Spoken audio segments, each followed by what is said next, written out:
ये page number 149 निकालो।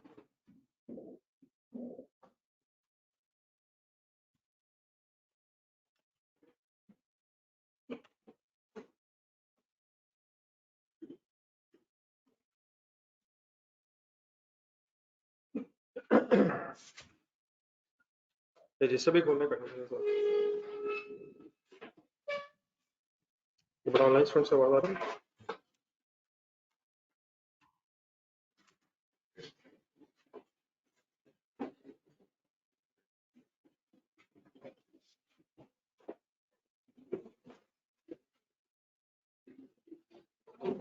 चले सर, हम जरा वर्किंग कर रहे थे, क्वेश्चन वही है, पेज नंबर 148 वाला है। कहाँ तक वर्किंग होगी? गुडविल की कैलकुलेशन किस डेट पे होती है? एंट्री समझ आ गई थी? देन सर इस वर्किंग में फिर एक नेक्स्ट पार्ट ये होता है, ये वर्किंग तो किस डेट पे भी हुई है, डिफरेंट डेट। तो देन फिर नेक्स्ट सेंटेंस लिखा था मेरे साथ, गुडविल जहाँ कैलकुलेट होगी उसके नीचे थोड़ी सी लाइन और एक्सटेंड कर लेंगे कॉलम और देन फिर कैलकुलेट ये करना होता है कि what is the change in, लिखना जरा मेरे साथ में, change in equity of S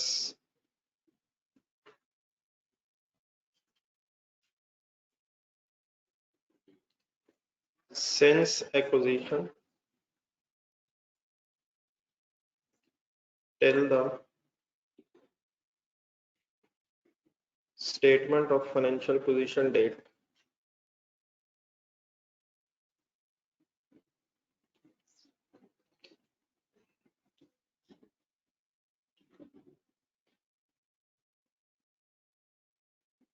acquisition date पे नेट एसेट्स में किसका कितना शेयर था, जब ये कैलकुलेट हो जाएगा तो देन फिर आपने कैलकुलेट ही करना है कि एक्विजिशन डेट से लेके, सर जी क्या कर रहे हैं सर,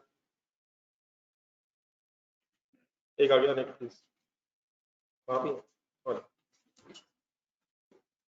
नहीं, ये कैलकुलेट करना होता है कि एक्विजिशन डेट से लेके बैलेंस शीट डेट तक।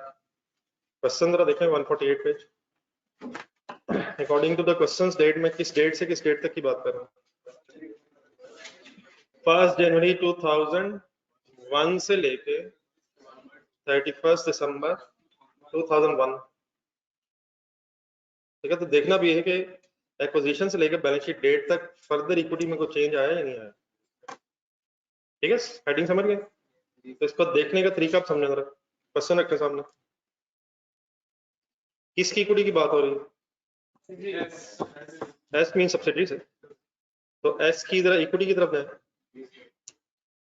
शेयर कैपिटल क्या था एक्विजिशन डेट पे, क्या था? ये तो बैलेंस शीट डेट पे है,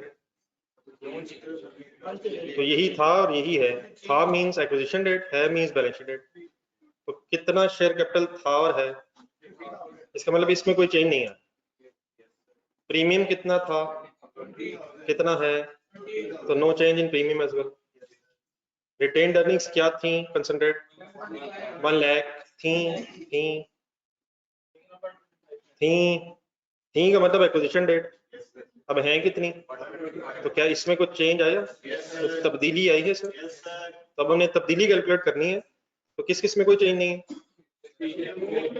तो पूरा इक्विटी को देखना होता है, share capital, share premium, retained earnings. लेकिन जिसमें चेंज नहीं है ऑब्वियसली फिर उसको लिख के टाइम वेस्ट करने की जरूरत नहीं है। मैंने सिर्फ रिटेन्ड अर्निंग्स ही को क्यों लिखा, क्योंकि उसी में चेंज है। वो चेंज कैसे कैलकुलेट हो गया, what is the retained earnings at the balance sheet date 1,25,000, what were the retained earnings on the acquisition date 1 lakh, what is the change, उस चेंज में पेरेंट शेयर कैलकुलेट होगा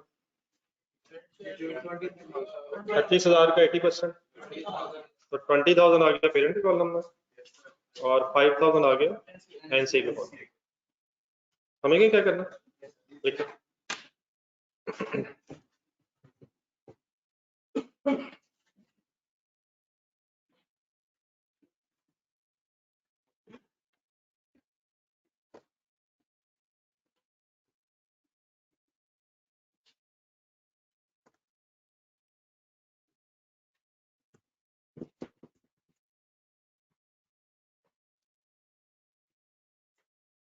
जी सही, working हो रही है। जहाँ कल गुडविल कैलकुलेट हुई थी स्टार्ट में, आधा पेज छोड़ा हुआ है अभी हमने। जब ये हो गया तो आप बैलेंस शीट बना लेना। नहीं मतलब ये जरा मेरे साथ समझ लीजिएगा, क्योंकि शायद हर क्वेश्चन में ऐसे ही होना। पहले गुडविल कैलकुलेट कर लेंगे, उसके बाद फिर ये देखेंगे कि एक्विजिशन से लेके बैलेंस शीट डेट तक कितना चेंज आ गया। वो जब कैलकुलेट हो जाएगा तो फिर आप फाइनली आ जाएंगे जो हाफ पेज छोड़ा। अब इस वर्किंग को फिर बेस बना के इजीली कैसे स्टेटमेंट ऑफ फाइनेंशियल पोजीशन बन जाएगी, रादर देन कि हम पहले वो 80% करें फिर 20% करें। कल काफी कुछ हो गया था, उसको इकट्ठा करके कैसे कर सकते हैं। तो हेडिंग बना लें दोबारा, पी ग्रुप। अब उसी पेज पे आ गए, अब जिस पे जगह छोड़ी थी, consolidated statement of financial position as on 31st December 2000, sorry.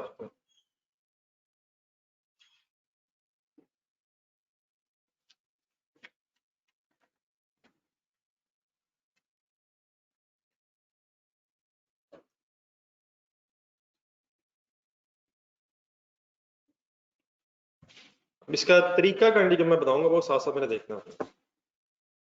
आपके सामने अब सेपरेट फाइनेंशियल स्टेटमेंट्स होनी चाहिए, पेरेंट और सब्सिडियरी की separate statement of financial position.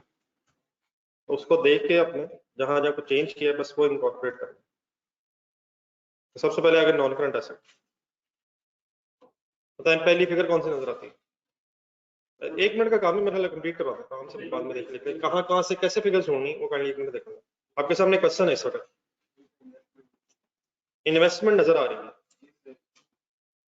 लेकिन क्या आपकी इस वर्किंग से जो आपने कर ली है इन्वेस्टमेंट गायब हो गई? एंट्री देखें जरा, इन्वेस्टमेंट खत्म होगी, 230 से पूरी खत्म होगी, लेकिन उसकी जगह गुडविल अपीयर होगी। तो ये गुडविल आपको अपने एनालिसिस ऑफ इक्विटी में at the date of acquisition वाली वर्किंग से मिल जाया करेगी। तो ये मैंने कहाँ से देख के लिखी है?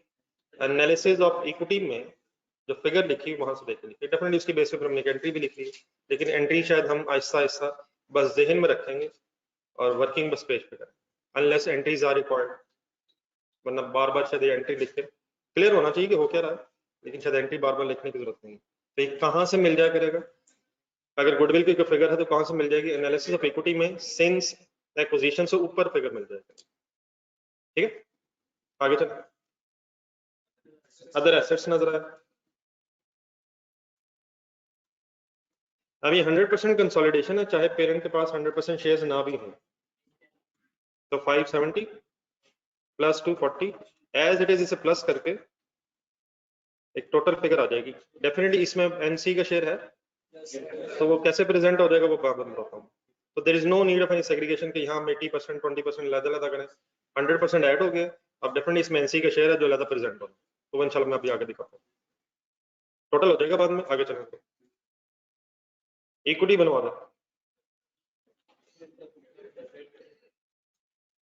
शेयर कैपिटल हमेशा पेरेंट का क्यों आएगा ये पता है आपको? बाजार एनालिसिस ऑफ इक्विटी देखें,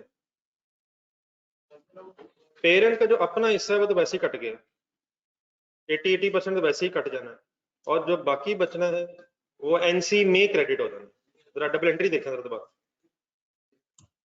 50,000 में से 40,000, 20,000 में से 16,000 और 1 लाख में से 80,000 तो वैसे ही इन्वेस्टमेंट के अगेंस्ट कट जाएंगे।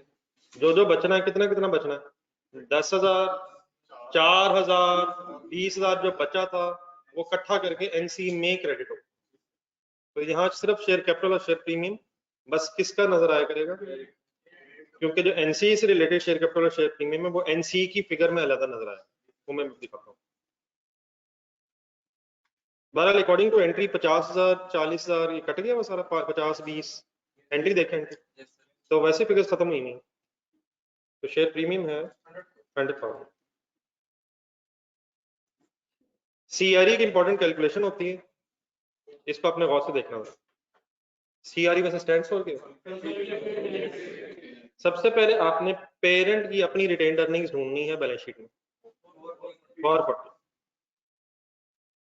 देन फिर आपने जाना है एनालिसिस ऑफ इक्विटी में और सिंस वाली वर्किंग देखनी है। Since acquisition till the balance sheet date वाली वर्किंग, क्या पोस्ट एक्विजिशन शेयर्स में, वो सॉरी पोस्ट एक्विजिशन प्रॉफिट्स में तो पेरेंट का शेयर है 25,000 की बात हो रही है, 20,000 की बात हो रही है, तो ये वाली फिगर आपको कहां से मिला करेगी? एनालिसिस ऑफ इक्विटी में सिंस वाली वर्किंग में पेरेंट के कॉलम से, बाकी जो 5,000 है वो किसका है, वो फिर एनसी में कैसे प्लस होना वो मैं बताता हूँ। डन हो गया? 1 लाख वैसे ही कट गया हुआ है, एक दफा दोबारा क्लियर करना जरा। 1,25,000 में से 1 लाख तो वैसे ही खत्म हुआ हुआ, 80 वैसे और 20 एनसी का, बाकी बचा ही 25 है, तो वो जो 25 बचा बचा है उसको हमने एनालिसिस ऑफ इक्विटी में लिखा हुआ, उसमें से 80% शेयर मींस 20,000। 1 लाख तो प्री एक्विजिशन तो वैसे ही कट गया हुआ ना हमारी डबल एंट्री में। तो यहाँ तक जब सम करेंगे, एक मिनट दोबारा करना है, तो ये सिर्फ किसका इक्विटी में शेयर आ जाएगा? पेरेंट का, तो पेरेंट अलग प्रेजेंट हो जाएगा। देन उसके बाद इसी इक्विटी में एनसी से रिलेटेड इक्विटी फिर कैलकुलेट करना है, नॉन कंट्रोलिंग इंटरेस्ट। इसकी सारी फिगर्स आपको मिला करेंगी, एनालिसिस ऑफ इक्विटी में जाएगा एनसी के कॉलम से। 34,000 उसका शेयर था up to the date of acquisition, ऐसे था सर। और उसी कॉलम में आगे 5,000 देखें, ये पोस्ट एक्विजिशन प्रॉफिट्स में शेयर है।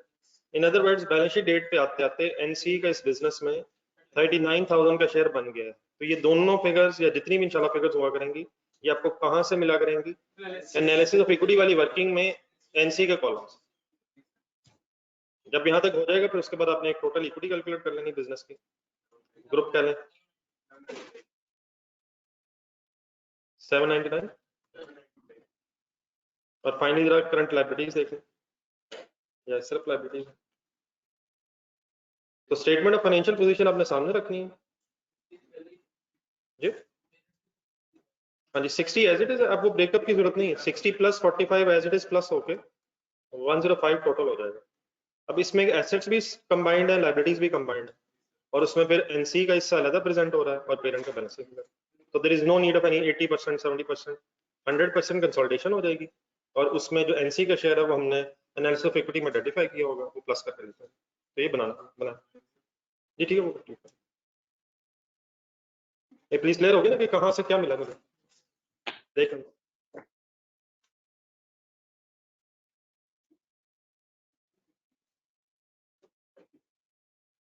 ऑनलाइन स्टूडेंट्स को समझ आ गई बात?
जी कंप्लीट करके करनी पड़ेगी।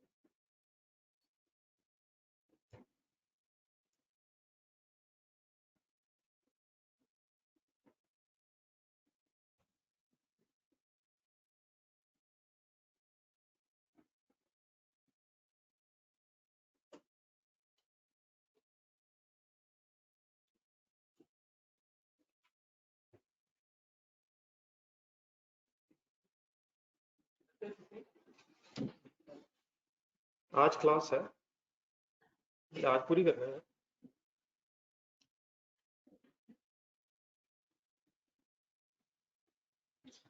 जी जो लिखते रहे गाड़ी पहले पेज नंबर 151 पे है।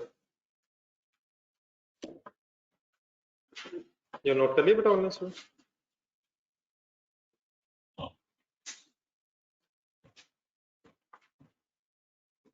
पेज नंबर 151 के एंड पे पहले एक example.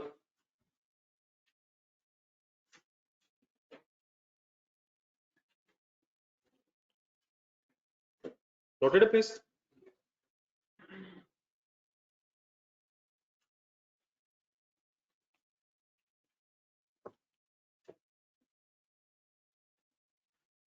P bought 70% of S on 31st March 2001.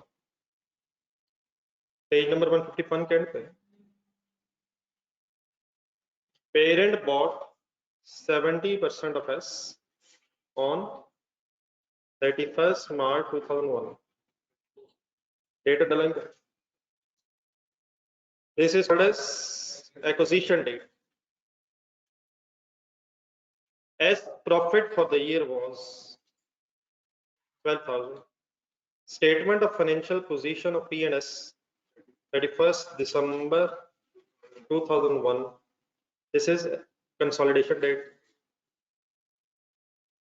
अपने डेट्स को आपस में रिलेट करेंगे। अकाउंटिंग के स्टार्ट कब हो रहा है? 1 जनवरी 2001।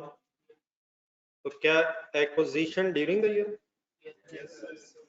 क्या ये हो सकता है कि या कि ये कुछ जरूरी है कि एक्विजिशन हमेशा अकाउंटिंग ईयर के स्टार्ट में ही हो?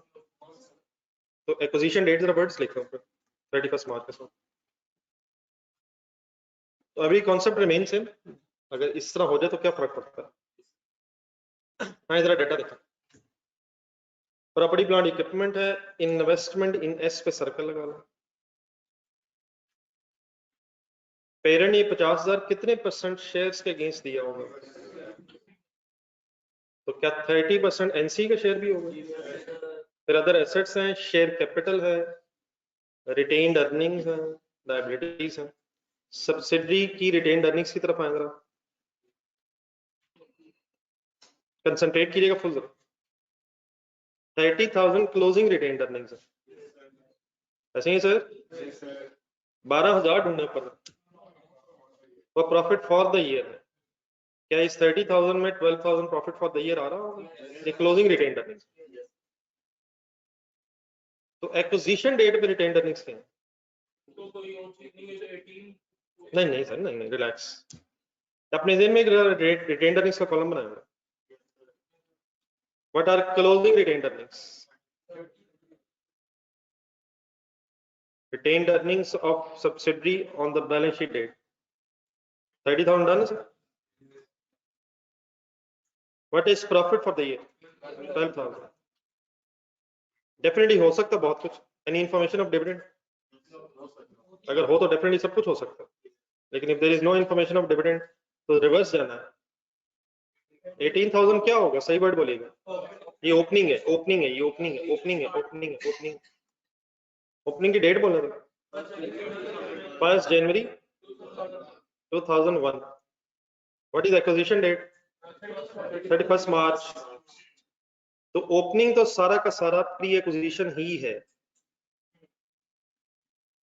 ये क्या होता है pre acquisition?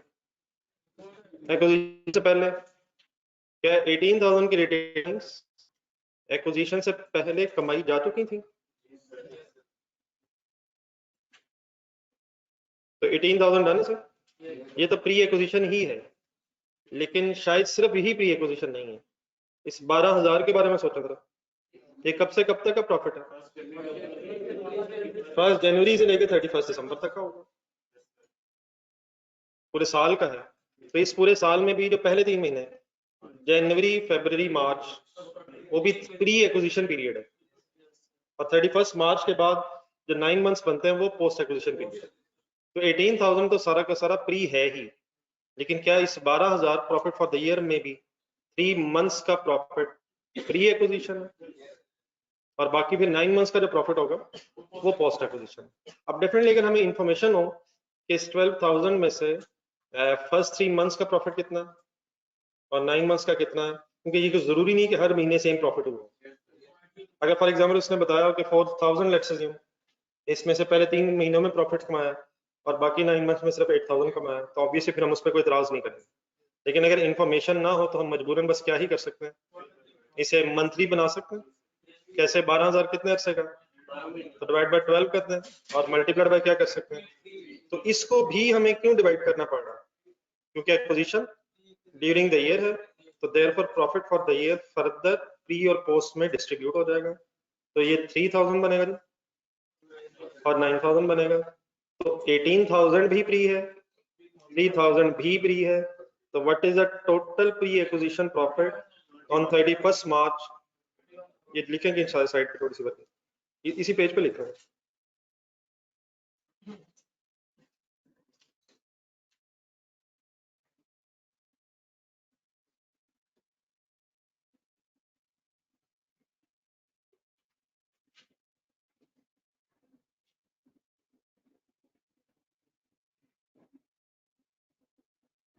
So pre-acquisition doesn't means opening. Pre-acquisition means before acquisition, and post-acquisition means after acquisition. हो सकता है कि एक्विजिशन पीरियड के स्टार्ट हुई, लेकिन ये भी हो सकता है कि ड्यूरिंग द ईयर हुई है, तो इवन देन आपने प्री एक्विजिशन प्रॉफिट्स तक पहुंचना।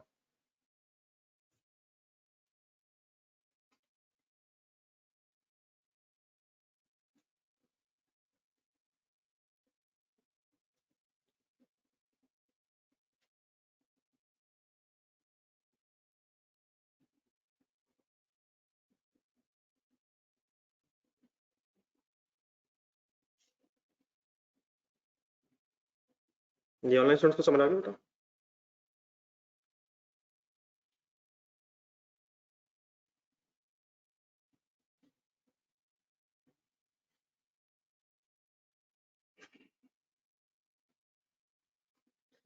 देन अगर अब इस 30 का ब्रेकअप किया जाए, जो मैंने नीचे ब्रेकअप बनाने की कोशिश किया, तो इसका ब्रेकअप कैसे करें?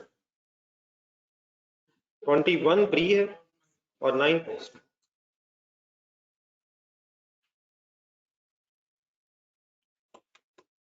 ठीक है, क्लियर? कोई कंफ्यूजन नहीं? ऑब्वियसली अगर इंफॉर्मेशन हो कि ड्यूरिंग द ईयर जो प्री एक्विजिशन पीरियड उसमें कितने प्रॉफिट्स हैं और बाद में कितने, वो तो ठीक है। लेकिन अगर इंफॉर्मेशन ना हो तो फिर हम इवनली अज्यूम करके उसे मंथली बना के अकॉर्डिंगली वर्किंग कर लेंगे। इवनली समझ आता है? इक्वल हर महीने अगर 12000 प्रॉफिट है तो हर साल, सॉरी हर महीने 1000 है, तो 3 महीनों का 3000 और 9 मंथ्स का फिर 9000 प्रॉफिट बनेगा। आइए अब इसको उसी तरह सॉल्व करें जिस तरह भी थोड़ी देर पहले सॉल्व किया। आधा पेज छोड़ दें स्टेटमेंट ऑफ फाइनेंशियल पोजीशन के लिए, अब डायरेक्टली उसी तरह वर्किंग करें। अभी आप देखेंगे इंशाल्लाह कि विद इन 5 मिनट्स बड़े आराम से सॉल्व हो जाएगा। हाफ पेज छोड़ के वर्किंग बना लें। हाफ पेज बट सफिशिएंट पूरा हो गया दोस्तों। Analysis of equity of S,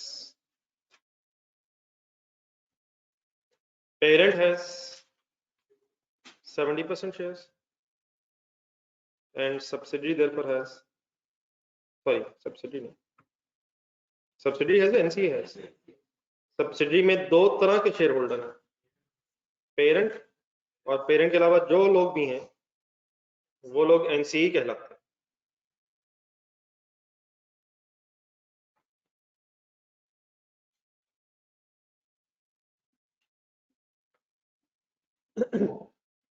थोड़ा सा स्टार्ट करें, दफा दोबारा के वाले how to think about the story. Starting point at acquisition, note opening balance किस दिन से शुरू करनी है? At the date of acquisition. बताएं कितनी डेट, कौन सी डेट है? 31 मार्च की बात हो रही है। शेयर कैपिटल क्या था? किसकी बात हो रही है? सब्सिडरी की या पेरेंट की?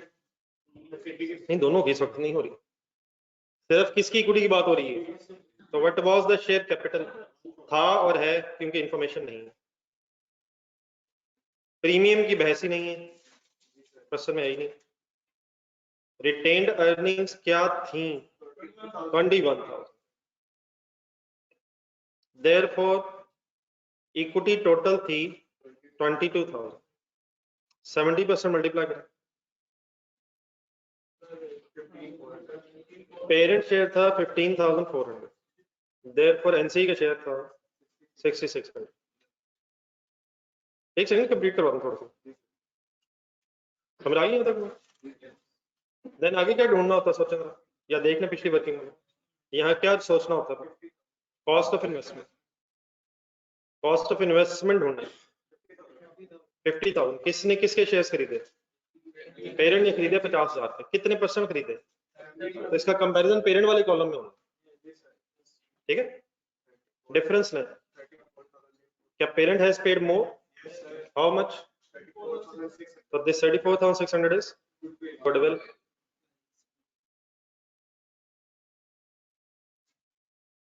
यहां तक ये फिगर्स देख के जरा एक डबल एंट्री बनवाए। हिम्मत हिम्मत हिम्मत, कितने से? ये सारा डाटा इसमें मौजूद है। रिटेन्ड अर्निंग्स डेबिट कितने से?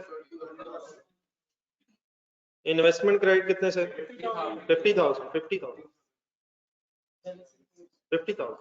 NCA credit 6600। असल में जो 1000 और 2100 है उसमें एनसी का शेयर भी तो है, 30% उसमें एनसी का शेयर भी है, तो 6600। बाकी अगर ये एंट्री आप लिख लेंगे सही तो आप चेक कर लें, इसमें भी बैलेंसिंग फिगर वही आएगी गुडविल वाली। कंप्लीट करें आप।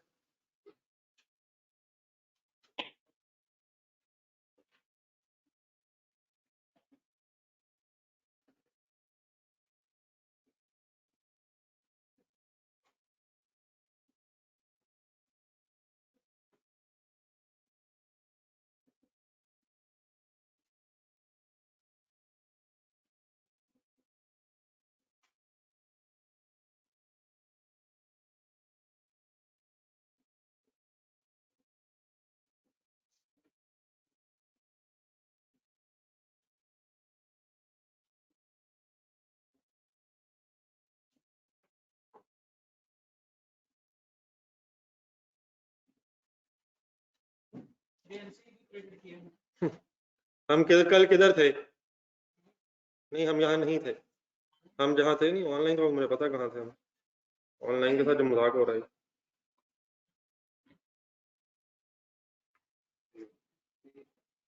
क्यों मिस्टर सप्ताह? ऑनलाइन के साथ जो मजाक है, क्या उस पर आप थीसिस लिख सकते हैं? लिख सकते हैं सर, हर बंदा लिख सकता है पिछले महीने में क्या हुआ ऑनलाइन के नाम पे। ले लूंगा इतनी जल्दी क्या है? अब आखिरी महीने लूंगा ताज़ा ताज़ा।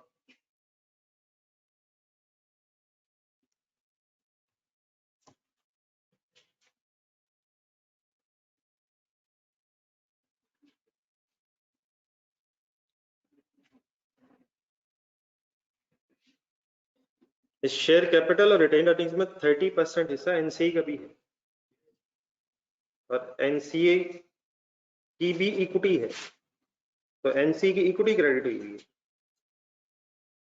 या एनसीए क्रेडिट से मुराद क्या है? Equity of NCA. किस किस में से शेयर निकाल के कहाँ ले गए हम? शेयर कैपिटल और रिटेन्ड अर्निंग्स का सॉल्व कर ले। 30%, 30%, 300 और 21,000 का 30% क्या बनता है? कीजिएगा जरा सॉल्व। 6300 प्लस 300, ये हमने क्या क्या डेबिट किया? शेयर कैपिटल और रिटेन्ड अर्निंग्स डेबिट करके एनसी में की इक्विटी में क्रेडिट कर दी। अब जरा ये जो एंट्री हम करते हैं इसके जरा एक दफा जरा इफेक्ट्स देख ले अपने पास सामने। सॉरी, क्वेश्चन रखना जरा। हमारी इस डबल एंट्री से इस क्वेश्चन पे क्या फर्क पड़ेगा? शेयर कैपिटल 1000 गायब हो गया, 21,000 भी अब प्लीज गायब है। पेरेंट की स्टेटमेंट ऑफ फाइनेंशियल पोजीशन में से 50,000 गायब है। ये तीन फिगर्स गायब है और इनकी जगह दो नई फिगर्स अपीयर हुई, एक गुडविल और एक एनसी। सही?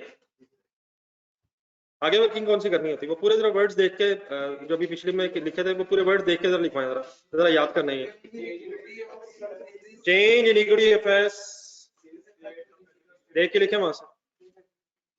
Change in equity affairs since acquisition till statement of financial position date. According to question, ये लिखने के बाद डेट्स आपने बतानी है, किस डेट से किस डेट तक की बात हो रही है। ठीक है, 31 मार्च कह लें या 1 अप्रैल से लेके 31 दिसंबर 2001 तक की बात हो रही है। एक्विजिशन से बैलेंस शीट डेट तक की बात हो रही है। ये ओपनिंग से क्लोजिंग जरूरी नहीं है, एक्विजिशन से बैलेंस शीट डेट तक की बात हो रही है। इसे सोचना कैसे है, लिखिए सोचना कैसे है। अभी भी गेम ऐसी ही की है। शेयर कैपिटल क्या था और क्या है? कुछ भी नहीं सर जी, ये ना अगर कुछ भी नहीं तो चेंज है। क्या था 1000, हमें इंफॉर्मेशन नहीं है। और क्या है चलें कह लेते 1000, और क्या ही होगा 1000, क्योंकि इंफॉर्मेशन नहीं, तो इसमें चेंज नहीं है। अगर हम ये कहें चेंज 0 है, ये नहीं कि एक्विजिशन पे भी, और एक्विजिशन में भी 1000 है और बैलेंस शीट डेट पे भी 1000 है, देयरफॉर चेंज नहीं। ठीक है जी। रिटेन्ड अर्निंग्स क्या थी सर? क्या थी सर? ये जब मैं थी कहूंगा तो इससे मीनिंग क्या है? एक्विजिशन की बात कर रहा हूँ। 21,000 ऊपर आ रहा, 21,000। और क्या है? 9,000 नहीं है। तो ये क्लियर करें, वो डिफरेंस की बात हो रही बाद में। क्या थी 21,000, क्या है 30,000, चेंज कितना है? वो ठीक है 9,000, लेकिन तरीका क्या है कि है कितना, था कितना, और देयरफॉर के डिफरेंस है तो वो इनकॉर्पोरेट करें। तो वंस अगेन मैं सिर्फ रिटेन्ड अर्निंग्स क्यों लिख रहा हूँ? क्योंकि डिफरेंस ही उसमें है। और तरीका क्या है उस डिफरेंस को लिखने का? है 30, था 21, चेंज आया 9,000। उस चेंज में ईमानदारी से अपना कितना ले लें? 70% में 6,300 और 2,700 एनसी को दो। ये प्लीज सॉल्व किया करें यार, परसेंटेज मल्टीप्लाई हुई है। अब ये ना पूछ लिएगा ये कहाँ से आ गया। 9,000 70% एंड 9,000 का 30%। ये कुछ जरूरी नहीं कि यहाँ सिर्फ रिटेन्ड अर्निंग्स ही हो, आपने पूरी इक्विटी सोचनी है। वो ठीक है फिलहाल नहीं आ रहा, लेकिन पूरी इक्विटी में सोचना कि कहाँ कहाँ चेंज है। हाँ डेफिनेटली कि जहाँ चेंज नहीं है फिर उसको लिख के ऐसे 0 लगाने की जरूरत नहीं। Okay ji please. ओके हो गया सर। चलिए अब स्टेटमेंट ऑफ फाइनेंशियल पोजीशन बनवा।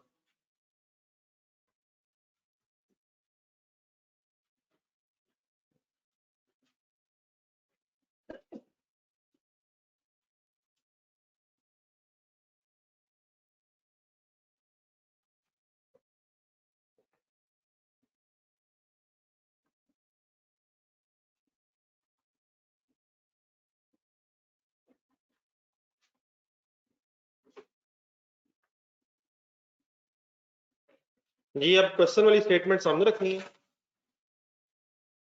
और साथ एनालिसिस इक्विटी में जहां जहां जरूरत पड़े जाना है। सबसे पहले क्या मेरा नॉन करंट एसेट्स का? नहीं सर,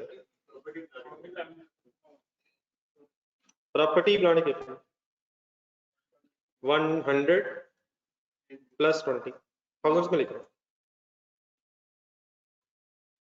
120।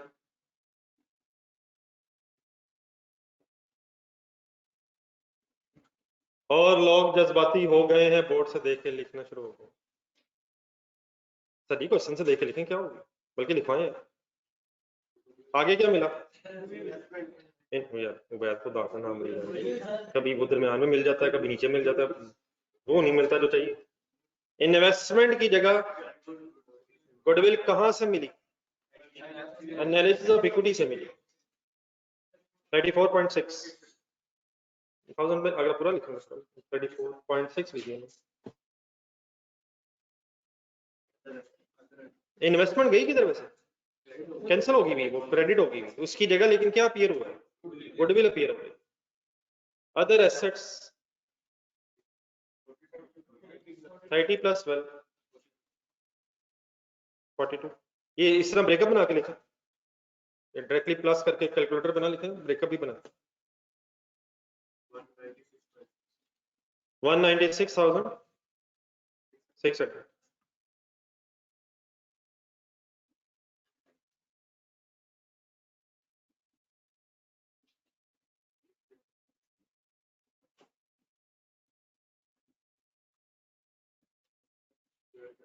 इक्विटी बनवा दें जरा। शेयर कैपिटल सिर्फ कौन सा, बाकी किधर गया, कैंसिल हुआ होगा, देख लें। कंसोलिडेटेड रिटेन्ड अर्निंग्स की फिगर सुने कैसे आती हैं, पहले पेरेंट का उठाना है, अब एनालिसिस ऑफ इक्विटी में जाना है। हिम्मत हिम्मत हिम्मत हिम्मत। और पोस्ट एक्विजिशन प्रॉफिट्स में से पेरेंट का शेयर ढूंढना है। 6600 की बात हो रही है, 6300 की बात, ठीक है। पेरेंट के कॉलम में जाकर ढूंढना, फिगर हो गई 166.3।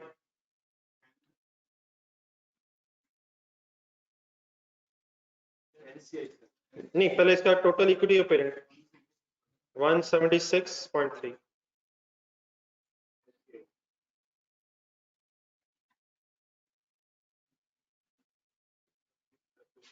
अब डेफिनेटली जब हम एग्जाम पॉइंट ऑफ व्यू से क्वेश्चन शुरू करेंगे तो ये एब्रीविएशन इतनी जारी नहीं होनी चाहिए, लेकिन इस वक्त शायद। जी, एनसीए की सारी फिगर्स कहाँ से मिलेंगी, एनालिसिस ऑफ इक्विटी में एनसीए के कॉलम से मिलेंगी।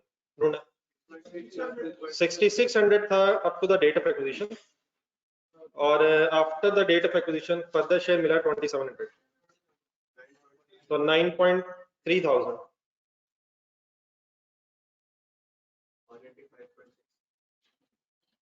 ठीक है, और बिल्कुल ठीक है। Then total equity of the combined group 185.6। आ जाए यहाँ तक, फिर बुक लिख लेता हूँ।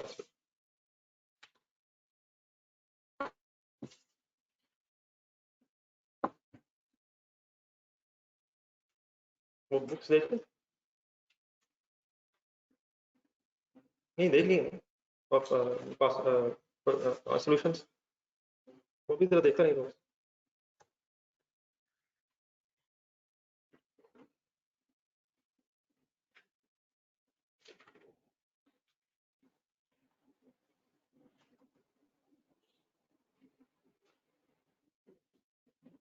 डन है सर,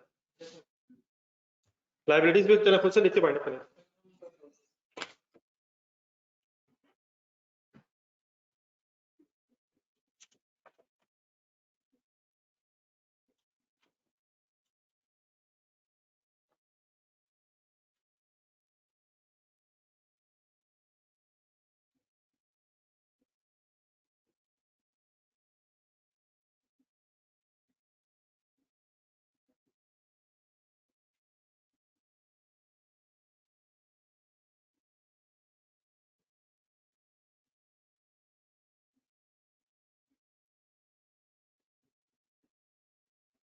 ये ठीक है sir, 10+1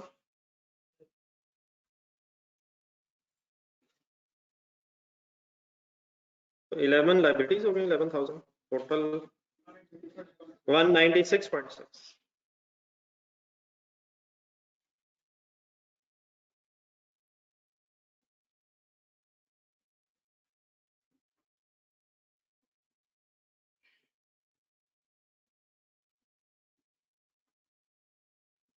any confusion sir? No,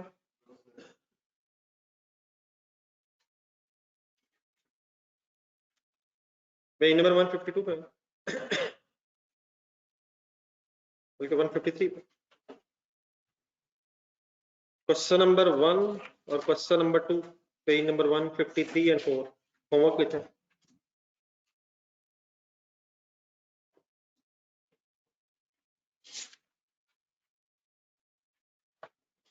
सोच लेंगे सर कौन कौन से, 1 एंड 2।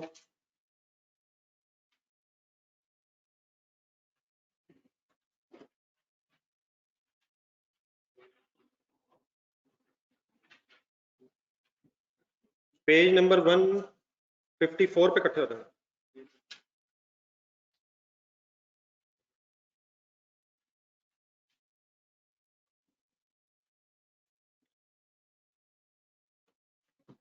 एक हेडिंग मिलेगी आपको इस पेज पे, फेयर वैल्यू एडजस्टमेंट। ये ऑनलाइन स्टूडेंट से इकट्ठे हो गए, फेयर वैल्यू एडजस्टमेंट।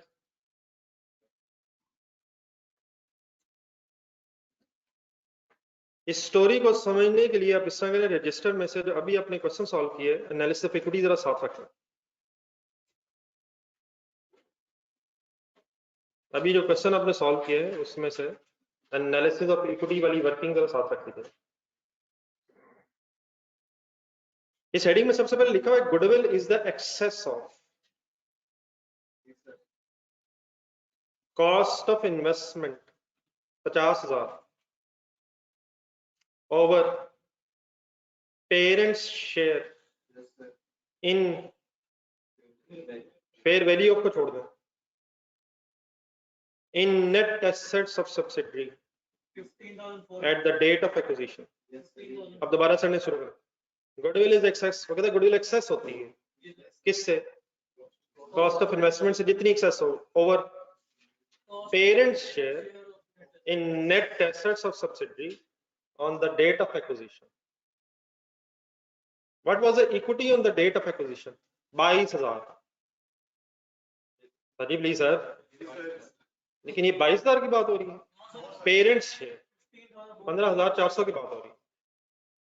तो पेरेंट शेयर से ज्यादा अगर पैसे दिए, नेट एसेट के शेयर से ज्यादा पैसे दिए तो एक्स्ट्रा अमाउंट गुडविल है। लेकिन एक बीच में इजाफी वर्ड आ गया इन द फेयर वैल्यू, इनको बस हाईलाइट करूंगा, इन फेयर वैल्यू। नेट एसेट्स किसे कहते हैं? इक्विटी को कहते हैं। इक्विटी मतलब नेट एसेट्स कैलकुलेट कैसे होता है? Total assets minus total liabilities, तो नेट एसेट्स। लेकिन यहाँ एक वर्ड आ गया फेयर वैल्यू। क्या कैरिंग अमाउंट का मतलब ऐसे पता किसी को? कैरिंग वैल्यू मीन तो बैलेंस शीट में फिगर आ रही है सर, ना करें भाई। 12 पढ़ने के बाद भी यही कहना था तो उससे 4 हफ्ते पीछे चले। क्या सिर्फ और सिर्फ प्रॉपर्टी प्लांट इक्विपमेंट की कैरिंग अमाउंट होती है? सारे एसेट सारी लायबिलिटीज जो बैलेंस शीट में फिगर्स आ रही हैं वो कैरिंग अमाउंट्स हैं। क्या ये हो सकता है कि उन कैरिंग अमाउंट्स फेयर वैल्यू से डिफरेंट हो? अगर इंफॉर्मेशन नहीं है फिर हम मजबूरन क्या अज्यूम करेंगे कि कैरिंग अमाउंट्स ही फेयर वैल्यूज हैं। लेकिन अगर इंफॉर्मेशन हो तो क्या फेयर वैल्यूज लेनी चाहिए या कैरिंग अमाउंट्स लेनी चाहिए? अब ये हमने डिस्कस करना है, नई चीज आ गई। यहाँ तो लिखा फेयर वैल्यूज, लेकिन अगर वही क्वेश्चन देखें जो आप इस वक्त सॉल्व कर रहे हैं, हमें अगर इन्फॉर्मेशन नहीं थी कि कोई carrying amount fair value different है, तो फिर हम क्या ही अज्यूम कर सकते हैं कि जो कैरिंग अमाउंट्स है वही फेयर वैल्यूज है और अकॉर्डिंगली वर्किंग करना है। लेकिन अगर ये डिफरेंट हो तो हमें क्या लेना चाहिए, क्यों? जरा एक एग्जाम्पल जरा देखें। आप लोगों का कभी इत्तेफाक हुआ है कहीं पर्ल कॉन्टिनेंटल होटल देखा आपने? बल्कि यार आपको एग्जाम हॉल बनता है यार। मैं पीसी कैटरिंग की बात नहीं कर रहा, वो सिर्फ माल रोड पे शायद। तो फर्ज करें आपके पास पैसे हैं, आप पर्ल कॉन्टिनेंटल होटल खरीदना चाह रहे हैं।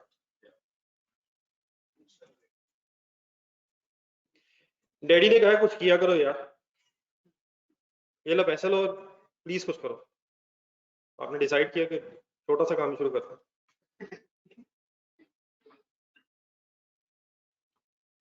अब ये मैंने एग्जांपल इसलिए लिए कि ये होटल काफी पुराना बना हुआ, मतलब मैं भी जब आज से 100 साल पहले छोटा था मैंने कम किया 200 साल पहले, तो उस वक्त भी ये होता था। लेकिन let's assume for sake of discussion कि 1970 में सपोज बना, काफी पुराना, इतना नया भी नहीं है। अब बाकी मजाक खत्म हो गया। 1970 में सपोज ये बिल्डिंग बनी है। आप इसकी अब फॉर एग्जांपल अब आपने होटल खरीदना है तो क्या करेंगे आप? नहीं पैसे तो नहीं देंगे, पहले पैसे देने से पहले कुछ करेंगे आप? इसकी स्टेटमेंट ऑफ फाइनेंशियल पोजीशन सामने रखेंगे, उसमें देखेंगे इसके एसेट्स कितने हैं, लायबिलिटीज कितनी है, फिर नेट एसेट्स कैलकुलेट करेंगे। फिर अगर सपोज सारा आपने होटल एज इट इज खरीदना है, किसी और को आप शेयर होल्डर नहीं बनाना चाहते, तो नेट एसेट्स के अगेंस्ट पैसों की निगोशिएशन शुरू होगी। तो सबसे पहले नेट एसेट्स का पता होना चाहिए। उन नेट एसेट्स में जो सबसे इंपॉर्टेंट एसेट जो हमें नजर आ रहा है वो बिल्डिंग है। तो पर्ल कॉन्टिनेंटल होटल की सेपरेट फाइनेंशियल स्टेटमेंट्स एक सेकंड जेन में लगा रहा, उसके नॉन करंट एसेट्स में उसकी बिल्डिंग होगी, सही है? तो नॉन करंट एसेट्स उसमें एक बिल्डिंग। अब बिल्डिंग्स की वैल्यू कैसे आ रही होगी? उसकी कोई कॉस्ट होगी? नहीं, उसकी कॉस्ट हो सकती है एक इनिशियली, तो पहले कभी कॉस्ट होगी किसी जमाने में। तो 1970 में फर्स्ट करेंगे जब ये बिल्डिंग बनी थी, तो उस जमाने में 20 लाख रुपया लगा था, मेरे ख्याल में ज्यादा लगा था उस जमाने के हिसाब से। नहीं आपको लग रहा होगा शायद ये उस जमाने के हिसाब से काफी ज्यादा वैल्यू है, लेकिन चले फॉर एग्जांपल ये कॉस्ट लगी थी, तो ये कॉस्ट हो गई। अब सेपरेट फाइनेंशियल स्टेटमेंट नहीं मिलाया जरा, सेपरेट की भी बात हो रही है, कोई कंसोलिडेशन नहीं। क्या सेपरेट फाइनेंशियल स्टेटमेंट्स में आइए 16 जहन में लाएं, कॉस्ट मॉडल और रिवैल्यूएशन मॉडल दोनों अलाउड है? तो ये कोई कंपलसरी नहीं है कि फेयर वैल्यू मॉडल यूज किया गया हो। तो लेट्स अज्यूम यहाँ कॉस्ट मॉडल यूज हुआ था, तो कॉस्ट 2 मिलियन और देन सपोज 100 इयर्स इसकी लाइफ लेट्स अज्यूम उन्होंने अज्यूम की थी, और देर पर अब 2020 आ गया, 22 आ गया बल्कि, तो जो भी इन्होंने मेथड वगैरह यूज किया हम उस टेक्निकलिटी में नहीं जा रहे, पर इसके 12 लाख एक्यूमुलेटेड डेप्रिसिएशन, ठीक है सर। तो 8 लाख का नाम था कैरिंग अमाउंट, बाकी एसेट्स भी होंगे, लाइबिलिटीज भी होंगी, लेकिन उस पर जाने की बजाय बस इसी पे गौर करेंगे। अब ये बैलेंस शीट आपके सामने आई, उसमें कैरिंग अमाउंट 8 लाख लिखी हुई है, आपने जेब से 8 लाख निकाले और कहा चले बिल्डिंग तो मेरी होगी, उन्होंने भी कहा ठीक है जी बिल्डिंग तो आपकी होगी, हो गई ना यार। वो शायद जो आपके साथ करेंगे वो आप विजुलाइज भी नहीं कर सकेंगे, तो इसको क्यों नहीं देखेंगे? नहीं ये तो रेलिवेंट ही नहीं है इस वक्त फिगर। इस वक्त अगर कोई सेल परचेज होनी है तो वो किन फिगर्स की बेस पे होगी? मार्केट वैल्यूज की बेस पे। तो चाहे सेपरेट फाइनेंशियल स्टेटमेंट्स में कॉस्ट मॉडल यूज किया जाए वो अलाउड है, ठीक है, लेकिन अगर कोई बिजनेस आप खरीद रहे हैं तो उस वक्त एसेट्स और लाइबिलिटीज की carrying amounts according to balance sheet नहीं देखी जा रही होंगी, फेयर वैल्यूज कंपल्सरीली देखी जा रही है, तो ये फिगर्स बिल्कुल रेलिवेंट नहीं होंगी। इनको इनकी बजाय किसकी बेस पे निगोशिएशन हो रही होगी? फेयर वैल्यू की बेस पे निगोशिएशन होगी, क्या ख्याल है? तो इसलिए जब भी कोई परचेज सेल एग्रीमेंट होगा तो रादर देन कि हम कैरिंग अमाउंट्स ढूंढें, अगर हमारे पास इंफॉर्मेशन है तो फिर हम फेयर वैल्यूज की बेस पे वर्किंग करें। तो अब जरा संडे से एक सफा दोबारा पढ़ें क्या पढ़ा था। ये वैसे बात क्लियर होगी कि फेयर वैल्यूज क्यों इंपॉर्टेंट है, क्योंकि carrying amount sometimes cost model की बेस पे अनरियलिस्टिक हो सकती है। हिस्टोरिकल कॉस्ट शायद वर्ड को सुना आपने, वो ठीक है फाइनेंशियल स्टेटमेंट्स में, सेपरेट फाइनेंशियल स्टेटमेंट्स में अलाउड है, लेकिन अगर कभी परचेज सेल के डिसीजन हो रहे हो तो फिर वो कैरिंग अमाउंट्स रेलिवेंट नहीं रहती। फेयर वैल्यूज अगर उनसे डिफरेंट है तो अकॉर्डिंगली फेयर वैल्यू की बेस पर डिसीजन होता है। देयरफॉर जब भी कभी गुडविल कैलकुलेट होनी है, आ जाओ वापस, तो किसको किससे कंपेयर करना है? नहीं सर नहीं, दूसरा नहीं, कॉस्ट ऑफ इन्वेस्टमेंट को parents share in fair value of net asset से कंपेयर करना। दोबारा मैं एक बार क्लियर कर दूं, अगर हमें इंफॉर्मेशन नहीं है फेयर वैल्यूज की तो वी अज्यूम कि कैरिंग अमाउंट्स ही फेयर वैल्यूज हैं और अकॉर्डिंगली वर्किंग करना है। 15,400 दोबारा रजिस्टर में ढूंढना, 15,400 का पूरा नाम सुनो ऐसे एक तरीके पर, it is parent share in net assets of subsidiary. और अगर हमें इंफॉर्मेशन नहीं थी तो फिर हम इसी को क्या कह देंगे, parent share in the fair value of net assets of subsidiary on the date of acquisition. Parent share in the fair value of net assets of subsidiary. मैंने फेयर वैल्यू क्यों कह दिया? क्योंकि इंफॉर्मेशन नहीं है तो क्या ही क्या है, फिर कैरिंग अमाउंट ही फेयर वैल्यू है। लेकिन अगर इंफॉर्मेशन मिल जाए तो चाहे सेपरेट फाइनेंशियल स्टेटमेंट्स में फेयर वैल्यूज ना रिकॉर्ड हुई हो, हम कंसोलिडेशन करते हुए as a parent accountant fair value adjustment करेंगे। लेकिन यही रुक कर एक चीज और सोचना है, अगर IAS 16 के मुताबिक सेपरेट फाइनेंशियल स्टेटमेंट्स में फेयर वैल्यू की बेस पे रिवैल्यूएशन हुई हो तो फिर शायद हमें फर्दर एडजस्टमेंट करने की जरूरत नहीं। हमें कंसोलिडेशन करते हुए हमेशा फेयर वैल्यूज चाहिए, नहीं होंगी तो हम अज्यूम कर लेंगे कैरिंग अमाउंट ही फेयर वैल्यूज हैं, लेकिन अगर अवेलेबल है और ऑलरेडी फाइनेंशियल स्टेटमेंट्स में, सेपरेट फाइनेंशियल स्टेटमेंट्स में फेयर वैल्यू एडजस्टमेंट्स नहीं हुई तो हम करेंगे। और अगर IAS 16 के मुताबिक रिवैल्यूएशन मॉडल अडॉप्ट कर लिया गया था फिर शायद हमें वर्किंग करने की जरूरत नहीं है। तो इस सारे बैकग्राउंड को ध्यान रखे, अब मेरे साथ दोबारा पूरा पैराग्राफ आराम आराम से पढ़ना। बाकी इंशाल्लाह कोई इशू नहीं है, वही चीजें जो पहले भी आपको पता है, रिलैक्स है बस। Goodwill is the excess of cost of investment. Our parents share fair value of net assets of subsidiary at the date of acquisition. The statement of financial position for subsidiary at the date it was acquired may not be a guide to the fair value of net assets. क्यों? For example, the market value of the building may be different, but it may appear in the statement of financial position at possible है sir? Cost model, cost minus accumulated appreciation. Clear है? Therefore क्या करेंगे before consolidation? Carrying amount must be same as their. क्या separate financial statements में अगर cost model use किया गया है तो वो गलत है? गलत है सर? बिल्कुल गलत नहीं है। IAS 16 में दोनों अलाउड है, लेकिन अगर कॉस्ट मॉडल यूज किया गया है सेपरेट में, इवन देन कंसोलिडेशन में आपने फेयर वैल्यू एडजस्टमेंट्स कंपल्सरीली करनी। कंसोलिडेशन में कोई चॉइस नहीं है, हमेशा फेयर वैल्यू एडजस्टमेंट्स कंपल्सरीली होंगी तो सही गुडविल कैलकुलेट हो सके। सही? तो पहले से पहला सिनेरियो आ गया, if fair value adjustments has not been made in the books of subsidiary.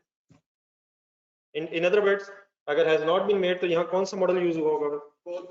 और एक दूसरा सिनेरियो फिर बाद में क्या बन जाएगा? If fair value adjustment had been made, और अगर हैड बीन मेड है तो शायद फिर हमारा कोई फर्दर काम कंपल्सरी जरूरत नहीं होगी। ये सारा क्लियर हो गया? हम किस कॉन्टेक्स्ट में बात करने लगे? क्या इस वक्त स्टोरी है कि सेपरेट फाइनेंशियल स्टेटमेंट्स में अगर कॉस्ट मॉडल है और आप कंसोलिडेशन करने लगे तो फिर फेयर वैल्यू एडजस्टमेंट आप खुद से कंसोलिडेशन करते हुए कैसे करेंगे? रेडी? रेडी है सर?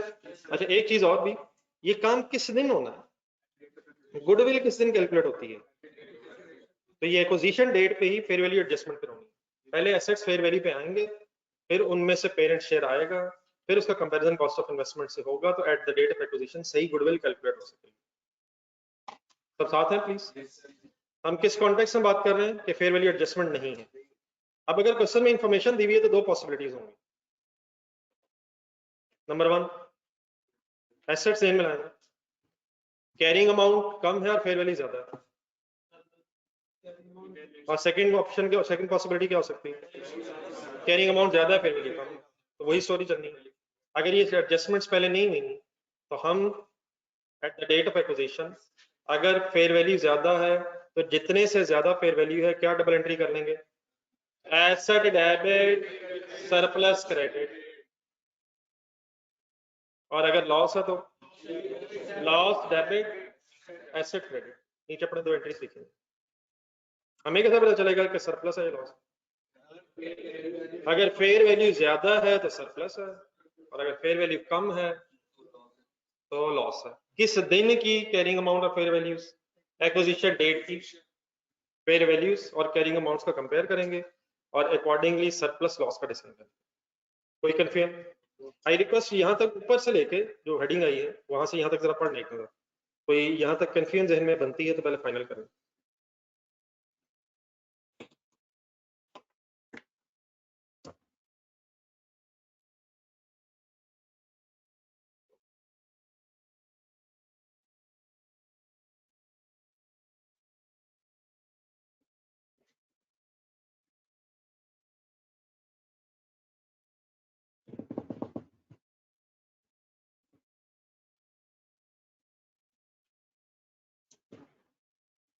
जी ऑनलाइन स्टूडेंट्स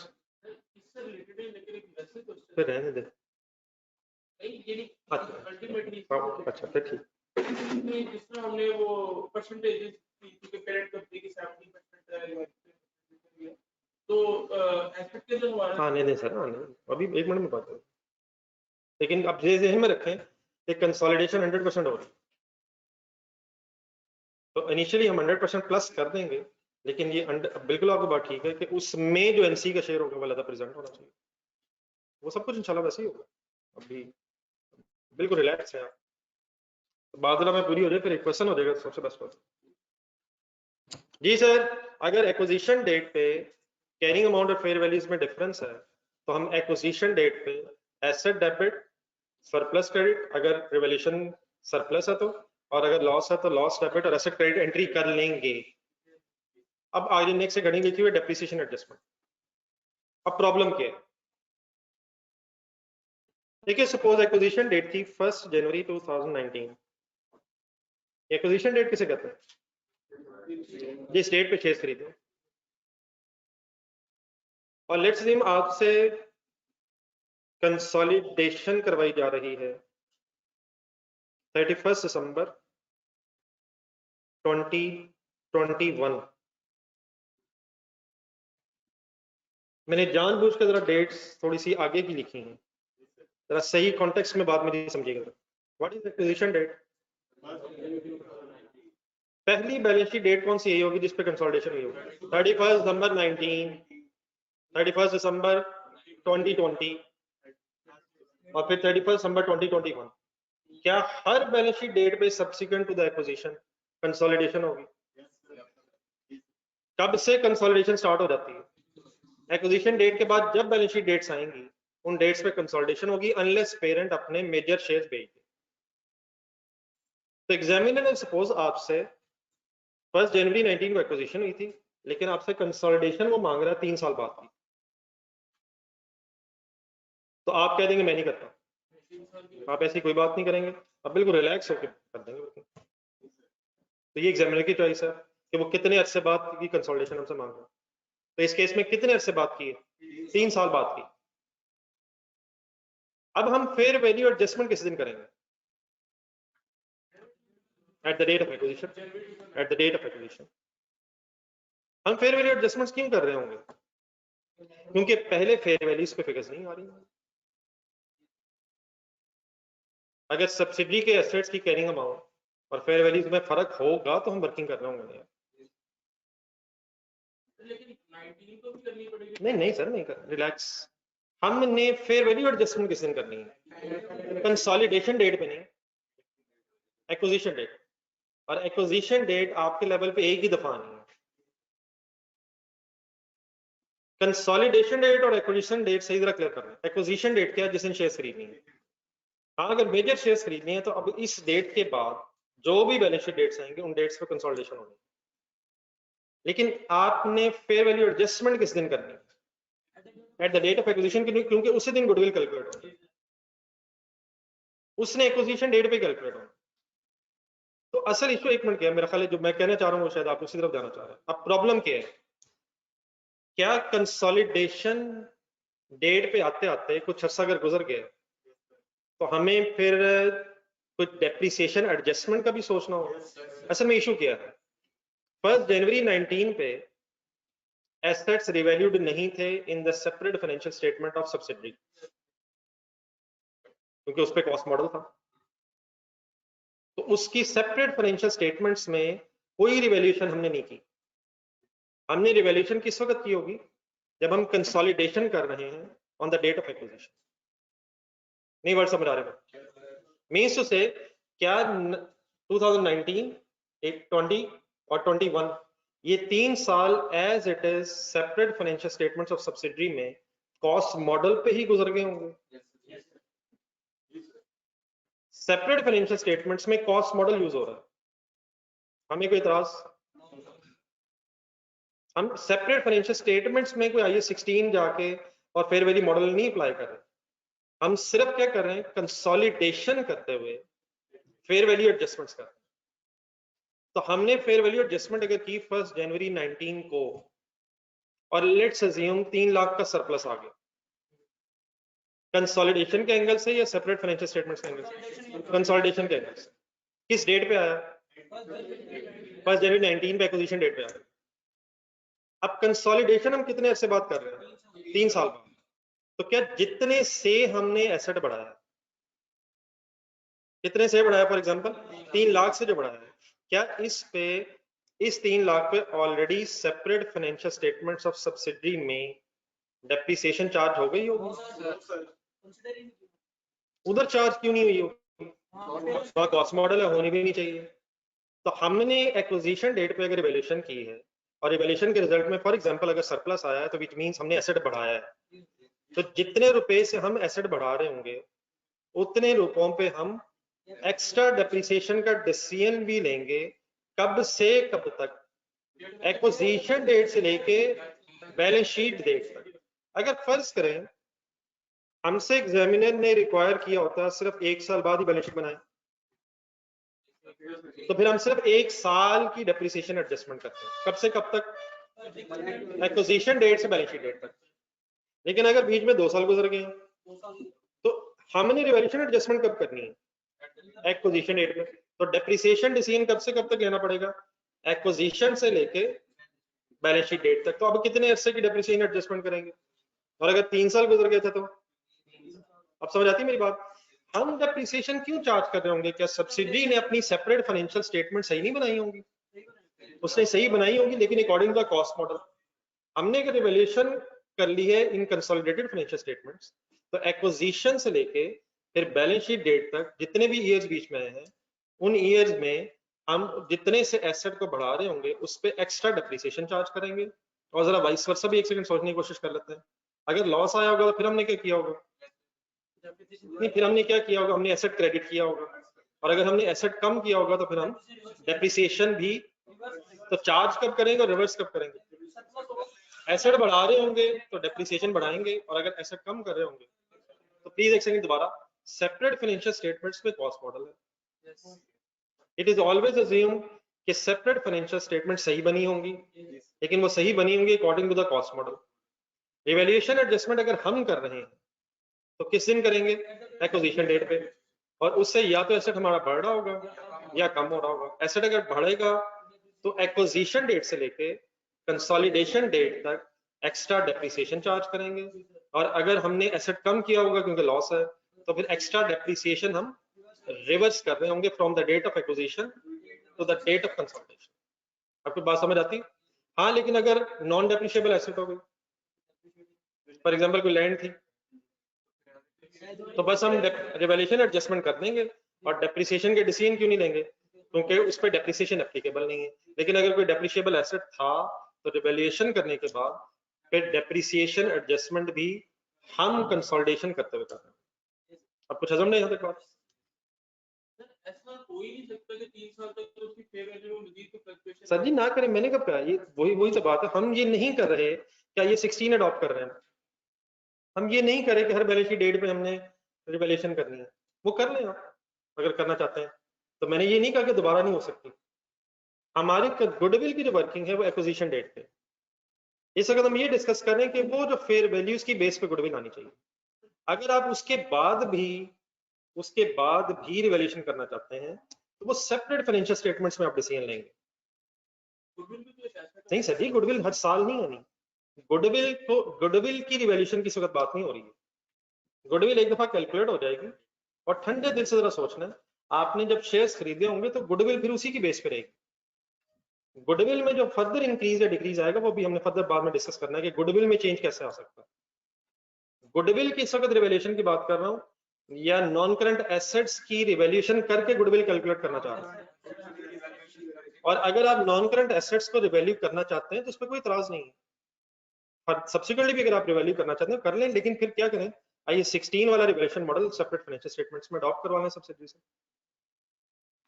अगर फॉर एग्जांपल आईएएस 16 के मुताबिक फेयर वैल्यू मॉडल अडॉप्ट कर लिए है सब्सिडी में, फिर वो एक्विजिशन डेट पे भी किया होगा, और फिर जब कभी significant difference between carrying amount and fair value आ रहा होगा उसने बाद में भी किया होगा। फिर शायद हम एडजस्टमेंट भी कोई नहीं कर रहे होंगे। हम इस वक्त कौन सी एडजस्टमेंट डिस्कस कर रहे हैं कि अगर सब्सिडी ने किया था कॉस्ट मॉडल और उसने किया हुआ है कॉस्ट मॉडल, तो इवन देन कंसोलिडेशन करते हुए हमें एक्विजिशन डेट पे रिवैल्यूएशन करनी है।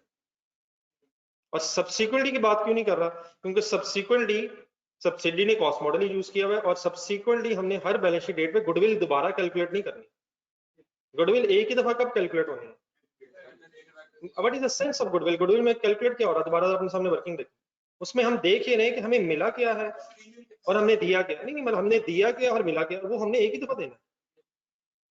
हमने एक ही दफा कुछ दिया होगा और हमें उसी वक्त कुछ मिला होगा, तो हमें मिला कितना है और हमने दिया कितना, उसका जो डिफरेंस है वो हमने कैलकुलेट करना है on the date of acquisition.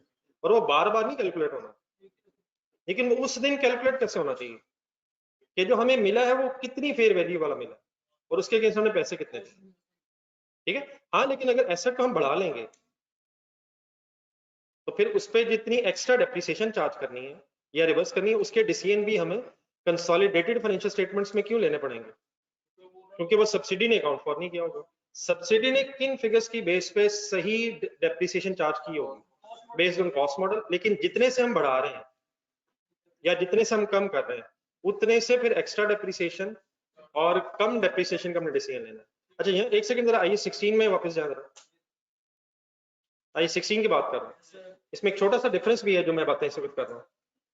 आप जब रिवैल्यूएशन कर लेते हैं तो एक सेंटेंस होपफुली आपको याद होगा, आफ्टर रिवैल्यूएशन किसको डेप्रिशिएट करते हैं? Fair value is depreciated over remaining useful life. Fair value पूरी डेप्रिशिएट करते हैं, लेकिन यहाँ पूरी फेयर वैल्यू या सिर्फ डिफरेंस? मसलन फॉर एग्जांपल एसेट की कैरिंग अमाउंट थी 1 मिलियन और फेयर वैल्यू 15 लाख। नहीं, आइए 15 लाख का फ्यूचर में डेप्रिशिएट करेंगे, लेकिन यहाँ पूरा 15 लाख नहीं, 1 मिलियन की बेस पे depreciation already separate financial statement में चार्ज हो रही होगी। तो यहाँ हमने सिर्फ कितने पे चार्ज करना? जितने से डिफरेंस होगा। अगर एसेट बढ़ा है, डिफरेंस है, तो डेप्रिसिएशन डेबिट होगी, और अगर डिफरेंस एसेट कम हुआ तो डेप्रिसिएशन क्रेडिट होगी। बाकी इंशाल्लाह भी एंट्रीज बनाते हैं। नहीं वो नहीं, जब भी डब्ल्यूडीवी की बात हो जाती है ना, आईएस 8 में चेंज इन एस्टिमेट्स और डब्ल्यूडीवीज, फिर वो 1 मिलियन अगर मैंने कहा तो वो डब्ल्यूडीवी होगी ना, तो वो 1 मिलियन की बेस पे, या अगर स्ट्रेट लाइन मेथड वगैरह होंगे तो उसकी जो भी डेप्रिसिएशन होगी वो बेस्ड ऑन कॉस्ट मॉडल से ही कैलकुलेट हो रही होगी, अनलेस हमें पता चल जाए वो गलत है तो उसको भी हम ठीक कर लेंगे। तो हमें कॉस्ट मॉडल वाली डेप्रिसिएशन को शायद एडजस्ट नहीं करना, जितना एक्स्ट्रा हम बढ़ाएंगे शायद वो डिसीजन हम लेंगे। नहीं वो तो सारी बात वैसी होनी चाहिए। क्या ख्याल है, क्या हम टोटल पे करेंगे या रिमेनिंग पे करेंगे? रिमेनिंग पे ही करेंगे, लेकिन सारी फेयर वैल्यू को करने की जरूरत क्यों नहीं है? क्योंकि based on cost model already depreciation charge हो रही होगी, जितने से हम कम या ज्यादा कर रहे हैं उसके फिर हम डेप्रिसिएशन डिसीजन लेंगे based on remaining useful life. वो भी सारे वर्ड आ जाएंगे सामने। तो एक मिनट मेरा ख्याल है बात रहा थोड़ी सी रहा इस पैराग्राफ को पढ़ने, फिर अगर कोई फर्दर कंफ्यूजन आएगी तो डिस्कस कर लेते हैं। जी डेप्रिसिएशन एडजस्टमेंट नहीं, अभी लोगों के कानून में जाने की बजाय थोड़ा सा और पढ़ना है। If fair value is more then, पहले ये जरा जो आगे डिस्कशन आ रही है, ये fair value more than mean surplus के एंगल से आ रही है, और फिर जब ये कंप्लीट हो जाएगी तो इंशाल्लाह लॉस के एंगल से भी करते हैं। If fair value is more than carrying amount, possible है sir? Then extra depreciation has to be charged in the books of S. क्या सब्सिडरी के एसेट्स से वैल्यू हो रहे हैं या पेरेंट के एसेट्स से वैल्यू हो रहे हैं? सब्सिडरी के एसेट्स हम रिवैल्यू कर रहे हैं on the base on the date of acquisition. Extra depreciation has to be charged in the books of S on the amount of difference. Underline करें, पूरी फेयर वैल्यू पे या डिफरेंस पे? कब से कब तक? From acquisition date till the date of statement of financial position.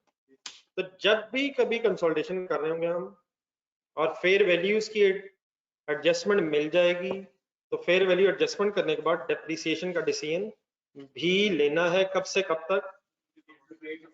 कब से कब तक सर? रिवैल्यूएशन किस दिन करनी है? एक्विजिशन डेट पे, और उसके बाद फिर जब तक स्टेटमेंट ऑफ फाइनेंशियल पोजीशन वाला टाइम पीरियड आ रहा है बीच में, तो आपने फर्दर उस टाइम पीरियड की डेप्रिसिएशन एडजस्टमेंट करनी है। अब यहाँ तक कोई कंफ्यूजन? बाकी फिर आगे एंट्रीज आ रही हैं वो इंशाल्लाह कर लेते हैं। एक नजर देख लें, यहाँ पीछे भी देख लें, इधर भी सोच लें, कोई कंफ्यूजन रख के आगे ना जाइएगा। नहीं हम नहीं करेंगे, 1 मिलियन पे ऑलरेडी हुई होगी, हम बस इस पे करेंगे। क्यों सर, में मीनिंग लेंगे सर? सर कुछ नहीं इंशाल्लाह होगा, वो बिल्कुल टेंशन फ्री है, वो सब अभी फिगर्स आ जाएंगे, कुछ नहीं होगा। आप ये बताएं हमें किसकी टेंशन नहीं लेनी चाहिए? जो separate financial statement of figures हैं, अनलेस ऑफ कोर्स हमें पता चल जाए वो गलत कैलकुलेट हुई है, वरना it is always assume before start of consolidation के सेपरेट फाइनेंशियल स्टेटमेंट सही बन रही हैं, तो वो इंशाल्लाह इशू नहीं है, वो टेंशन फ्री रहे। वो अगर आप कहेंगे तो मैं आपको सही तरह याद भी करा देता हूँ, कुछ चीजें आपके जहन में मुझे लग रहा है कि गलत तरफ गई हैं। टोटल लाइफ की बेस पे अगर आप कॉस्ट पे डेप्रिसिएशन चार्ज कर रहे हो, या डब्ल्यूडीवी पे अगर आप रिमेनिंग लाइफ की बेस पे चार्ज कर रहे हो, वो दोनों फिगर्स एग्जैक्टली सेम होती हैं। तो अगर आप कहते हैं तो मैं शुरू हो जाता हूँ। लाख रुपए अगर 10 से डिवाइड करेंगे, सपोज 10 साल उसकी लाइफ है, तो 10,000 डेप्रिसिएशन आएगी। और 1 साल बाद WDV 90,000 हो जाएगी, तो 90 को अगर 9 से डिवाइड करेंगे तो वो फिर भी 10 ही आएगा, तो वो टेंशन फ्री रहे। आप सिर्फ ये मैं जो बात कर रहा हूँ कि हम सिर्फ एक्स्ट्रा को कंसिडर करेंगे, क्योंकि पुरानी डेप्रिसिएशन सेपरेट फाइनेंशियल स्टेटमेंट्स में रिकॉर्ड हो गई होगी, ये समझ आती है। बाकी वो टेंशन फ्री रहे, आपके टोटल लाइफ अगर कॉस्ट की बेस पे हो या WDV अगर रिमेनिंग लाइफ की बेस पे हो, तो वो डेप्रिसिएशन की अमाउंट सेम वो सर वो कर लेते हैं सर, कमाल है, शुरू से होंगे कंसोलिडेशन करनी, मतलब इस वक्त जिस वक्त हम रिवैल्यूएशन करेंगे हम रिमेनिंग लाइफ ढूंढेंगे, अगर वो नहीं बताएगा हम गिन लेंगे, और अगर बता देगा तो यूज करेंगे, तो रिमेनिंग लाइफ लेंगे हम। क्या आफ्टर रिवैल्यूएशन आनी रिमेनिंग लाइफ है, लेकिन पूरी फेयर वैल्यू डेप्रिशिएट क्यों नहीं होनी, क्योंकि जो WDV तक जो फिगर होगी वो सेपरेट फाइनेंशियल स्टेटमेंट्स में डेप्रिशिएट होती जा रही हो, हम जितने एसेट बनाएंगे उस पे डेप्रिसिएशन डिसीजन लेंगे। असल में जब IAS 16 में रिवैल्यूएशन करते हैं तो उस वक्त फेयर वैल्यू पे हमने ही फ्यूचर में सब कुछ करना होता है। अब यहाँ क्या हो रहा है, सेपरेट फाइनेंशियल स्टेटमेंट्स में सब्सिडी की वर्किंग होती जा रही है, हम कंसोलिडेशन जब कर रहे हैं तो जितने से फर्दर एडजस्टमेंट कर रहे हैं हम उस पर डेप्रिसिएशन डिसीजन लेंगे, ठीक है। तो बाकी डिफरेंट इस वक्त हवा में फिगर्स के बगैर आप टेंशन ना लें कि पता नहीं क्या हो जाएगा, इंशाल्लाह कुछ नहीं होगा। इसको कम्युलेटिवली चेंज को प्रेजेंट करेंगे कि सर ये मौका तो दियो कर रहे हैं, नहीं कम करने का मालिक है, अगर आप आगे ना जाए अभी यहाँ तक कैसे करेंगे, 1 मिनट में हो रहा है।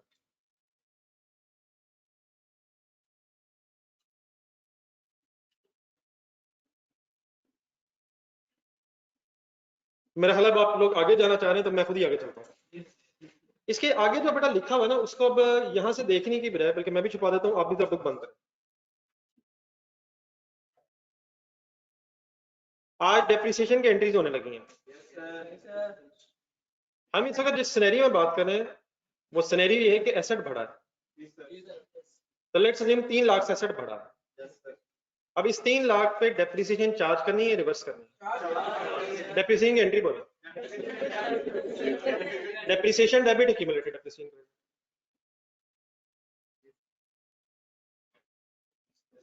स्टेटमेंट ऑफ प्रॉफिट लॉस नहीं मिला है, डेप्रिसिएशन प्रॉफिट लॉस में और एक्यूमुलेटेड डेप्रिसिएशन एसेट में, ये इसके सेकंड इफेक्ट्स पूरे हो जाएंगे, दोनों इफेक्ट्स पूरे हो जाएंगे।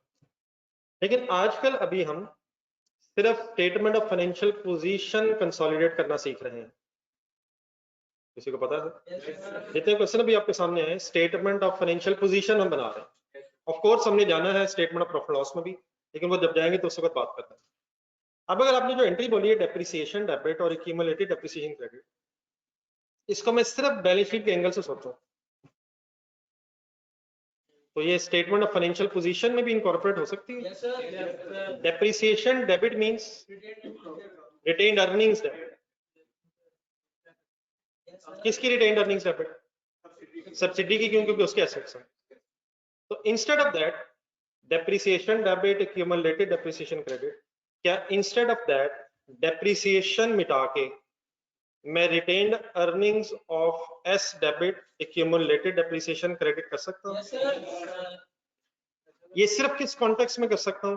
अगर हमने स्टेटमेंट ऑफ फाइनेंशियल पोजीशन सिर्फ बनानी है, तो सिर्फ स्टेटमेंट ऑफ फाइनेंशियल पोजीशन अगर बनानी है तो retained earnings debit and accumulated depreciation credit. Any एतराज? लेकिन एक जरा हिम्मत और, किसकी रिटेन्ड अर्निंग्स डेबिट? सब्सिडी की। अब सब्सिडी में पेरेंट भी शेयर होल्डर होता है और एनसी भी शेयर होल्डर होती है। एक मिनट, तो retained earnings of subsidy debit की बजाय उसे भी मिटाया जरा एक minute, CRE debit bye suppose 80% share, अगर 80% शेयर है, हिम्मत करो सर, हिम्मत। CRE डेबिट कहां से बीच में आ गया? अगर सब्सिडी की रिटेन्ड अर्निंग्स कम ज्यादा होंगी तो पेरेंट पे इफेक्ट भी आएगा और एनसी पे भी इफेक्ट आएगा up to their respective share holding. Let's assume depreciation 30,000 है, कैलकुलेटर पकड़े, और 80% शेयर है, तो instead of retained earnings of subsidy debit by 30,000, instead of that CRE debit by 24,000, NCI debit by 6,000 and accumulated depreciation credit by 30,000 हो जाएगा सब। ये काम डेफिनेट, लेकिन कब? अगर हम सिर्फ स्टेटमेंट ऑफ फाइनेंशियल पोजीशन बना रहे हैं तो rather than debiting the depreciation, rather than debiting the retained earnings of subsidiary, हम एक ही दफा किस किस को डेबिट करके बात खत्म कर दें? सीआरई और एनसीई को by the respective percentage of share holder. What is the double entry of depreciation? वो खराब ना कर लीजिएगा, वो वही है depreciation debit, accumulated depreciation credit. लेकिन अगर हम प्रॉफिट एंड लॉस नहीं बना रहे तो सिर्फ डेप्रिसिएशन का वर्ड मिटा दें और रिटेन्ड अर्निंग्स ऑफ सब्सिडरी की बजाय भी जहां जहां इफेक्ट जाना वहां वहां ले जाएं। कहां कहां जाना है? जब भी प्रॉफिट सब्सिडरी के कम या ज्यादा होंगे, पेरेंट अपने शेयर और एनसी अपने रिस्पेक्टिव शेयर के एंगल से अफेक्ट करेगी। तो finally what is the double entry? अगर हम सिर्फ और सिर्फ स्टेटमेंट ऑफ फाइनेंशियल पोजीशन बना रहे हैं, CRE debit, NC debit and accumulated depreciation या of course asset credit, whichever you want to say। अब जो ये बातें हुई हैं, कैंडी पेन पकड़े और देखें आगे ऐसे ही लिखा हुआ।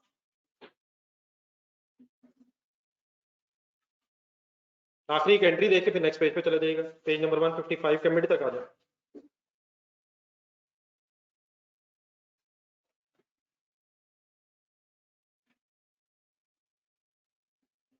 If only statement of financial position has to be prepared, ढूंढ ले कुछ आप हाईलाइट करें जरा।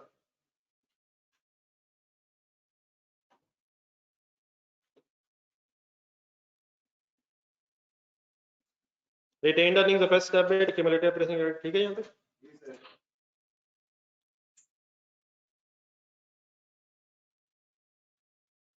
Now consider any change in retained earnings of subsidiary will affect both the, ये समझ आता है? both the CRE and NC, ये done? So finally what will be the double entry? CRE debit और NC डेबिट रिस्पेक्टिव शेयर अगर 80-20 है तो accordingly है 70-30 वगैरह वगैरह जो भी शेयर हो। ठीक हो गया? एक सेंटेंस और अंडरलाइन करें इसके नीचे, this entry will be made with the amount of extra depreciation, incremental means इजाफी depreciation, because this amount would not have been charged after the date of acquisition till the reporting date। क्यों नहीं charge हुई होगी? Separate financial statement में cost model था, revaluation adjustment हमने की है। हम कौन है इस वक्त? पेरेंट बन के सोच रहे हैं, और हमने कब की है? एक्विजिशन डेट पे। तो एक्विजिशन डेट से लेके कंसोलिडेशन डेट तक जितना अरसा गुजर गया, उस अरसे की एक्स्ट्रा डेप्रिसिएशन चार्ज करेंगे। इसमें कोई 1 साल है, 2 साल है, कितने साल है? इसमें जितने भी साल है। क्या 6 महीने भी इसमें हो सकते हैं? 9 मंथ्स भी हो सकते हैं। अभी थोड़ी देर पहले हमने किए। एक्विजिशन से बैलेंस शीट डेट तक ये वर्ड ध्यान में रखना है, कोई 1 साल 2 साल 5 साल की बात नहीं है। एक्विजिशन डेट से लेके कंसोलिडेशन डेट तक जितना अरसा गुजरा होगा, अकॉर्डिंगली उसकी फिर वर्किंग। ठीक हो गया? Any confusion?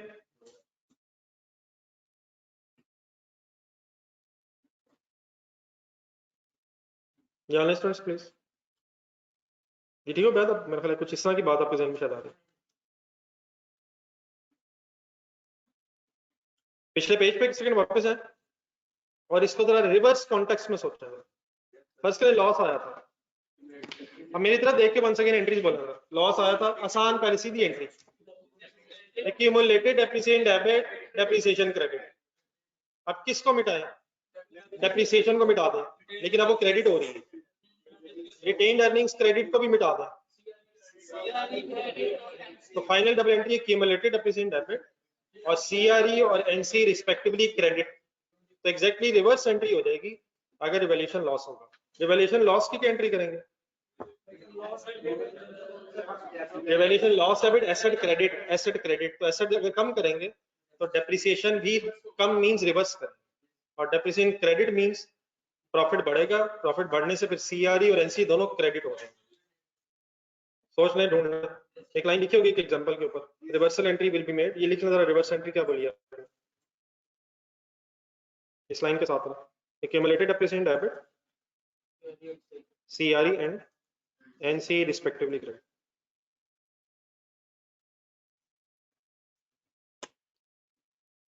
ये फाइनली एनी कंफ्यूजन?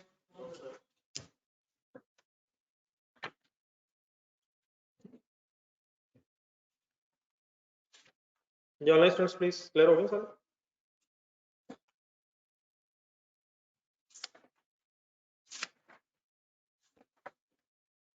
दो छोटे छोटे क्वेश्चन तो मैंने कहे हैं, लेकिन वो तो मेरे ख्याल आप देखेंगे तो साथ ही हो जाना होगा, लेकिन इस तरह होने नहीं है वैसे, देख के नहीं होने, मतलब 5-7 मिनट लगने उसमें।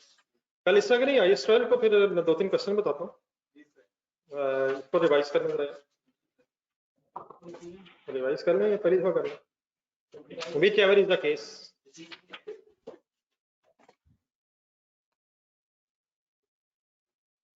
एक मैंने एक्स्ट्रा पेज दिया था दुआ समथिंग के नाम से, तो वो भी ढूंढने जरा कहीं होगा, बैग में ही हो ना वैसे, अगर थे उस दिन। तो जब आप नहीं आते थे अल्लाह के शुक्र हम पढ़ते थे सर। देन उसके बाद पेज नंबर 127 और पेज नंबर 131, दो क्वेश्चन ये हैं, 127 और 131, और एक जो मैंने एक्स्ट्रा का जो लगाया घंटा 2 घंटे। अब शुरू हो जाए सर जी, काम शुरू हो गया बस। कल क्लास तो नहीं, अल्लाह हाफिज। जब भी कभी क्लास होगी तो इंशाल्लाह पहले बताऊंगा, ये काम मेरे पे छोड़ दें। अल्लाह हाफिज।